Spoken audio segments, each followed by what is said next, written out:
The action is everywhere on this Tuesday, from matches to Fan Fest, the defending champs starting their run, and tonight's special guest, the president of soccer from the Houston Dynamo. But first, the big story. It's a major arrival. Welcome to Houston, Portugal, and Cristiano Ronaldo. A huge crowd outside the team hotel within the Med Center at around 4:30 to see one of the most famous athletes in the world. Portugal, of course, playing its first match of this tournament tomorrow, Reliance Stadium against Congo at noon. Tickets on the secondary market, I just checked, starting at $1,100. Also happening right now, the Fan Festival is back up and running. It opened at 6:30. It was closed Monday due to the weather and the conditions, but now it appears all systems are a go for fans looking to celebrate. On the other hand, what happens tomorrow is still not clear. Officials keeping a close eye on the forecast, and those officials include Metro, as thousands are expected to use public transit with that Portugal match here. Trace and Bragg now with how Metro is preparing for all of this. For 2 days now, we've been actually trying to get answers, reaching out to World Cup organizers as well as city leaders, trying to find out their plans for tomorrow, match day 2 here in Houston. And we have finally gotten answers today. I spoke with leaders for Houston Metro. They tell me they are keeping a very close eye, not only on the potential for rain, but also heat. It's why they made a big change for riders. We are opening up the NRG Center so that people can wait. So whether it's raining or whether it's sun shining outside, they'll be able to wait indoors while they wait to get onto the rail. They also tell us they're working to make sure riders of their buses are also safe on match day 2. Take a listen to how they say they plan to make sure they are safe. So our drivers have been trained, and so they recognize when water is high, and so when that is when it's not safe to pass, then they will reroute and detour. So those will be in effect as we are paying attention to weather reports. Now get this, I'm told on match day 1 on Sunday, 14,000 people rode the rail into the stadium and 20,000 rode the rail home while leaving the stadium. Now, they tell me that there were some reports of long wait times, and many of those riders were left in the conditions, whether that be heat or rain. So again, they are addressing a lot of those issues and working to keep everyone safe tomorrow. Reporting in downtown, I'm Trace Bragg, KHOU 11 News. Yeah, our European fans, all fans really, definitely interested in that Metro update. Trace and Bragg, thank you. Now on to the matches from today. The top dog in the FIFA rankings remaining on top. France winning its opening match today against Senegal 3-1. Obviously, the name Kylian Mbappe sounds familiar. Kicks off the scoring 66th minute and then scores a second goal during stoppage time. France playing in Group I. And the big match tonight, Argentina, the defending World Cup champions, meeting Algeria in Kansas City. Game time is 8 o'clock. Argentina favored, obviously, but Algeria ranked 28th, hoping to play spoiler in Group J. Obviously, all eyes in that game on Lionel Messi. And now here's Alicia Lewis on the legend who is set to make his 200th international appearance and become the first player to compete in 6 World Cups. One of the most exciting players to watch, you guessed it, number 10, Lionel Messi. He tops the list of one of the greatest to ever play the game of soccer. The 38-year-old was born in Argentina and represents his home country. He's played all over the world, Barcelona, Paris, and now he's playing right here in the U.S., playing for Inter Miami CF. Messi scored 116 international goals coming into the tournament and snagged a record 8 Ballon d'Or wins. And I think it all started on a napkin. That's where he signed his first contract. That napkin later sold at auction for nearly $1 million. And get this, he was actually named after Lionel Richie. Yeah, the singer. Apparently, it was his mom's favorite.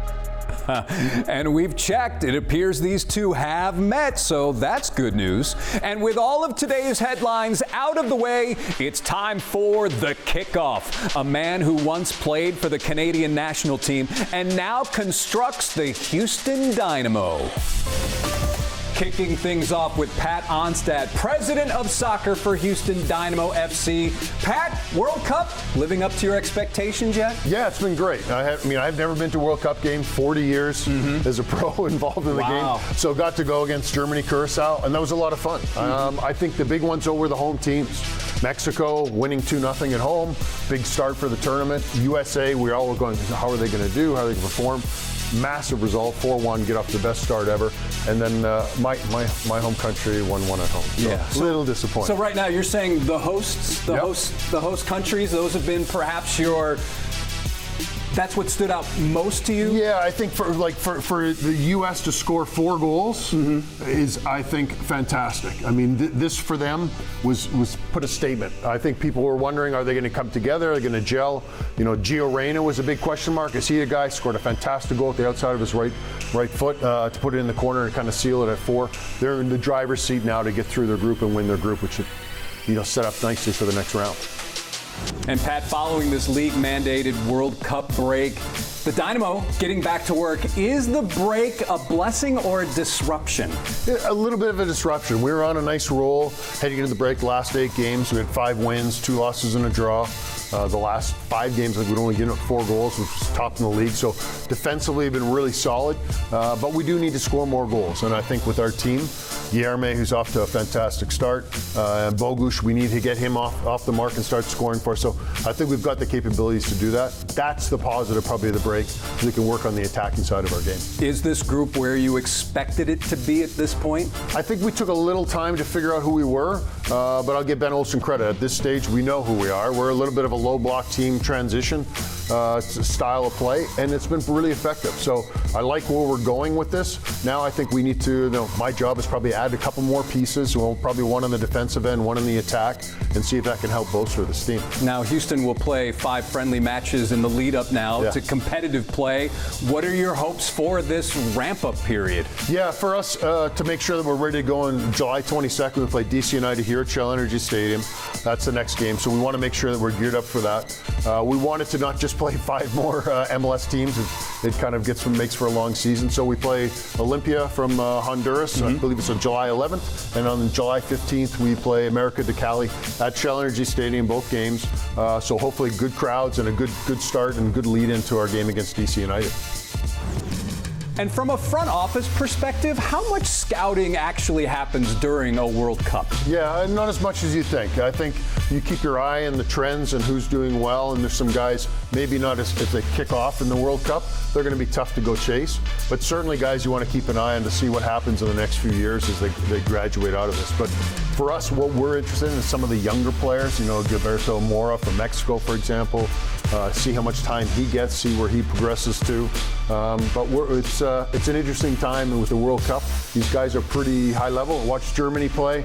Those guys are probably a little bit unattainable for us. But Curacao has a couple interesting players, and that might be the place where we focus. So what you are looking for then is players who are obtainable, but also is there anything, because it's such a short period of time, is there sometimes maybe a problem with maybe putting too much weight on a World Cup performance, given that it is a small sample size? Yeah, normally when we go scouting, we like to see guys live, but before we go and see them live, we've already pretty much vetted them. We know what we're going to see, so instead of basing it on that one performance that you're watching, this one's a little nicer in the sense that depending how far a team goes, you could see them over 3, 5, 7 games, depending how far they go. So you do get a really good feel for the player.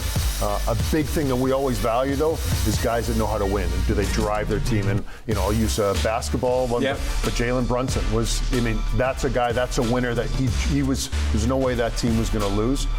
Those are the type of players you want to try to find for your squad. And Pat, here are the matches from Houston. Certainly this one is off the board. You were there, but of the remaining group stage matches, which one would you recommend people go to? Well, the one I'm really looking forward to is this one on June 20th. Netherlands, Sweden. Part of it is the Netherlands. They have this march to the game. They're going to go from Rice Village. They have a double-decker bus. The bus, there's going to be 10, 15,000 Dutch people in their orange jerseys walking in. And the nice thing is the contrast is they're playing Sweden, who has two fantastic Premier League strikers playing for them who can score goals, Alexander Isaac and Gorkies. I'm going to butcher his name. He plays for Arsenal. Better than I could do. Anyway, so they're going to be playing for Sweden. So you have a yellow and orange in the stadium. I think it'll be a lot of fun. Now let's look ahead to Friday, the U.S.-Australia. Australia beat Turkey 2-0. That group seems to be playing with a lot of confidence, but so is the U.S. So what challenges do the Socceroos present for the Americans that maybe the casual fans don't notice? Well, they played each other about 6 months ago in Colorado, so they know each other really well, which isn't always the case when you go into these competitions. So that's one. Two is they like to sit back in a low block, and they have some athletes that can run. Motore, a forward who plays for Norwich City, is dangerous in transition. And then they played this young kid who had I think maybe his third cap ever for Australia. Patrick, great name, goalkeeper Patrick Beach, who was outstanding. So I think they're going to pose some problems for the U.S. And if I'm going to be hypercritical, there's pundits out here. Mike Grella, I'm going to call him out because I had him in Columbus. He said, it's a layup against Australia. This is not going to be a layup. This is going to be a very difficult game, but there's a lot of motivation there and a lot of bulletin board material for the Australians. But again, the way U.S. rose to the occasion in its first match, that was not expected to be a 4-1 result. Absolutely not. I mean, Paraguay went in, really strong team, had a good, I think they were undefeated in 10 games or something like that. So I still think that the U.S. are going to get through in this game, but I think it's going to be a very difficult match for them. Let's talk now about the big match on Thursday, Mexico, South Korea. Give me one or the other, Mexico or South Korea. Which one will benefit more from an early lead, Pat? South Korea. Okay. And I think the reason being is they'll then be able to sit back and they're a good, again, I talk about transition. In the World Cup, you don't want to make mistakes defensively.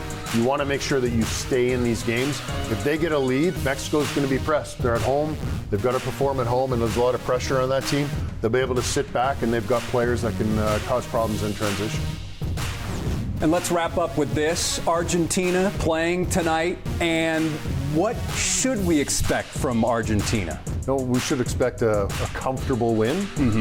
But I would say this, they're a team that's kind of done it all recently. What will happen is most likely in this tournament, you'll see them grow into who they are and what they're going to become. So it could be a little bit of a tricky match, but I'd still expect in the end that they'll pull it out. I mean, they have a ton of talent on that team. So it'll be fun to watch, see if Algeria can hang in there, but they're going to be overmatched. And for all of those fans wanting to see Mexico, South Korea, watch party, Shell Energy Stadium, right? Yep, Shell Energy Stadium. We had a great turnout for the first Mexican game.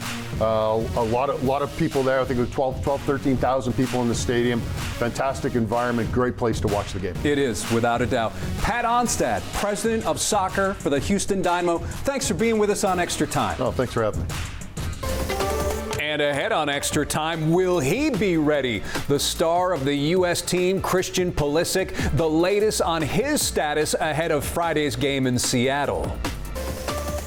Is Christian Pulisic's availability for Friday still in question? The star attacker injuring his calf in the opener against Paraguay, and now with Team USA continuing to prepare for Australia, Pulisic has yet to return to practice as a full participant. John Howard is with the team at its base camp with more. With 3 days to go before the Americans face Australia, star player Christian Pulisic is still participating in modified training, which means he's practicing away from the main group. Pulisic is nursing a calf injury he suffered last week in training. He re-aggravated it in Friday's match against Paraguay and was subbed out at halftime as a precaution. Monday and today, Tuesday, he did individual workouts on a field away from the group. Christian is listed as day-to-day, and not that I'm supposed to speculate, but I think he will play on Friday. Tim, can you tell me how Christian is doing with his calf, and will he be ready?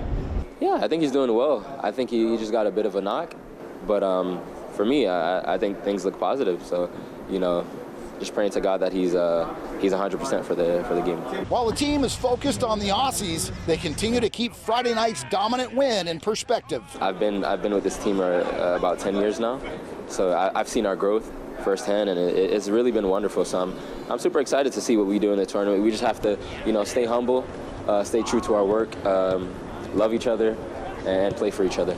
We just need to continue to respect the process, because there's been moments throughout the process where things weren't going amazing. Now all of a sudden, you know, some people consider it amazing, whatever it is, but we've stayed completely humble in our approach to every single game and trusted the process of what we're going through. While Tyler Adams speaks of humility, Haji Wright points out the confidence of the team. We've worked really hard the last 18 months to get to where we are today. And I think watching that performance, I could really see what and why the gaffer implemented what he wanted to implement in the team. And I think the players were able to execute it perfectly. Since day one, we wanted our goals to win the World Cup, and that's, you know, simple, and that's what we want to do. So it's not like just because we won a game now we're starting to think that we can, you know, make a deep run, win the World Cup. You know, it's always been our mission, and we're still taking it one game at a time. The team has another day of training on Wednesday before they hop a flight up to Seattle, where they'll play Australia on Friday. With Team USA in Irvine, California, I'm John Howard. And now with the World Cup in full swing across the United States, we know that. And while the tournament lasts just 1 month, its biggest impact could be felt for decades. As Zach Tawatari reports, the real legacy of 2026 may not be the stars on the field, rather the next generation watching from the stands. For years, soccer in America has been called the sport of the future.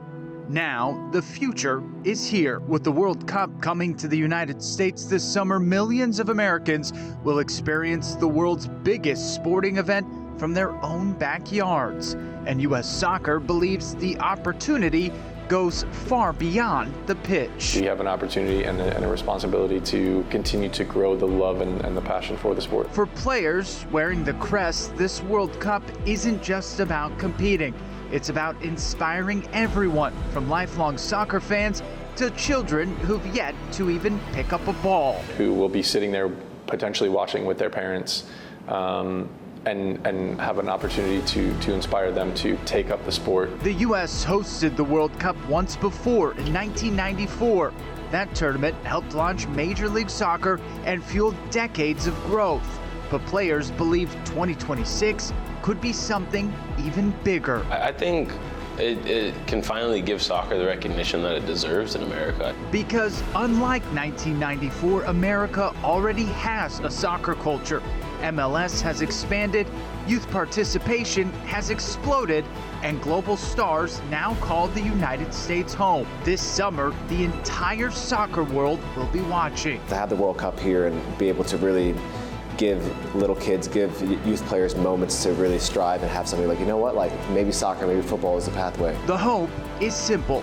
1 month of soccer creates a lifetime of fans, maybe even future World Cup players. It can become one of the main big 2 or 3 sports in the U.S. to where kids, they want to play, and it becomes like the forefront of sports. And if the Americans can make a run on home soil, the players believe the sport could reach unparalleled heights. I feel like the sport will completely explode in America. For U.S. soccer, the countdown isn't just to a tournament, it's to an opportunity to inspire the next generation.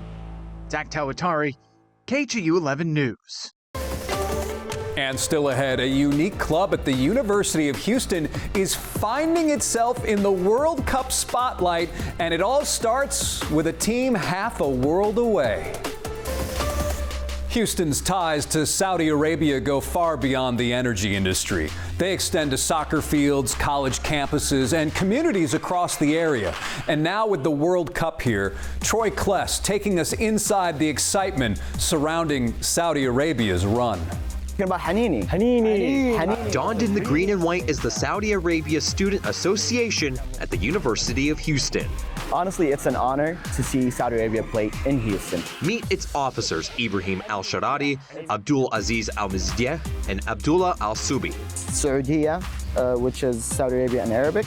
The kingdom has become a rising soccer power in recent years. They beat the defending world champions Argentina in 2022. The ultras of the Saudi fans is huge. You'll hear a lot of chants that it's easy to pick up on. It is in Arabic, but it is easy to pick up on the vibes, the atmosphere. The fans are going to come decked out. Wearing the thobe, the shemagh, and a gong. A thobe is a white piece of clothing that covers from the shoulders all the way down to your feet. Abdullah says he restarted the club to unite Saudis. This is Ibrahim's goat, by the way. And also try and bring Saudi students together at UH so they can know that there's a family here, and if they need anyone, that people are here to help them. This is what their club meetings look like. We were really inviting for students that attend Rice, Texas A&M, UT. They all come to our events, and it's just a place where you don't have to be Saudi to be a part of it. And fans like Ibrahim hope everyone will enjoy Saudi Arabia and all the cultures the World Cup is bringing to Houston. It's awesome to see, just not Saudi Arabia, but other countries like Spain, Cabo Verde, and all those other stuff, Germany, etc. Just come over here, get the whole world together. Uniting to watch the beautiful game. In Houston, Troy Kless, KHOU 11 News. And Saudi Arabia will play here on the 26th. Ahead, one animal, this animal, predicting England's future during the group stage. Could any of these lions be going against the grain? The lion, a majestic creature, but also the latest method the United Kingdom is using to predict England's fate during this World Cup. Lioness sisters Amani and Lyra from a sanctuary there seem to favor England over Croatia. Now, entering the conversation, Rory, the Pride's male lion, forced to choose between England and Ghana, and does the right thing, picking England, his home team. And finally, the rebel of the bunch, Vanda. Vanda's on the prowl. Vanda's looking for, going against her country, choosing Panama's box, Panama over England. Backing the underdog in England's final group match on the 27th. But it does appear, I would imagine, that England will escape the group stage, courtesy of the Lions. That's going to do it for tonight's Extra Time. Appreciate Pat Onstad, one of our favorite guests and executives, for stopping by. Make sure to join us again tomorrow right here on the free KHOU 11 streaming app. Now, let's take one last look at the FIFA Fan Festival. Fans are there, something we did not see yesterday. Obviously, the conditions much better. Hope they enjoyed the big match tonight featuring the defending champs. We'll see you tomorrow, everybody.